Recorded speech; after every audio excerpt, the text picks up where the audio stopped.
to me, what's happened is we've gone a little bit overboard on the offensive side. And I think we need to give the defense a little bit of a chance now. And so the plays that you see where, the pump fake and jump 4 feet in, to the defender, or 3 feet to the side, and we're giving those guys free throws. Like, we got to eliminate that stuff. Or a guy coming off the pick and roll, and the defender tries to fight over, and you grab his arm, right, you hook his arm and then go up, and it's the foul. Like, we all know in the league, every coach talks about this. We've gone so far overboard. We've got to get back to giving the defense a chance, especially because of the skill level. Because I think fans don't want to see 152, 148. I think fans want to see defense. They want to see a team's ability to make a stand.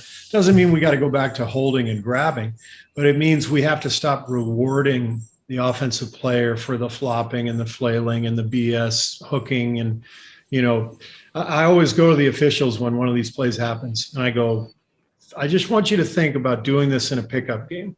If I grabbed your arm in a pickup game and called a foul, you would want to fight me. And yet we're going to call a foul in the NBA, the greatest league in the world. So to me, this is where the league is heading. Is we've gone too far in one direction, and it's okay, because this is how it works in sports. You got ebbs and flows. We've got to get back to giving the defense a chance. And I think almost every coach in the league agrees with me.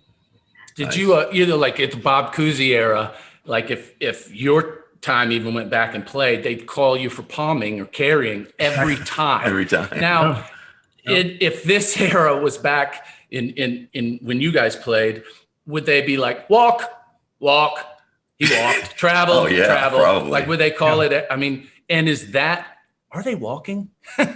Is that a travel? Yeah. I think you've kind of hit my sweet spot, or you've maybe you did your homework and you're just poking the bear right now. This is my biggest pet peeve, and so you're trying to rile me up. But the traveling interpretation has changed.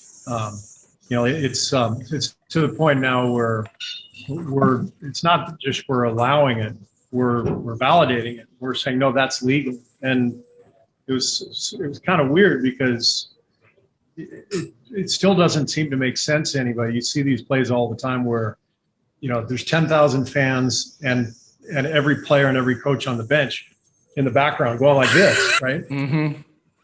Well, if everybody thinks it's a travel except for the refs, then what are we missing?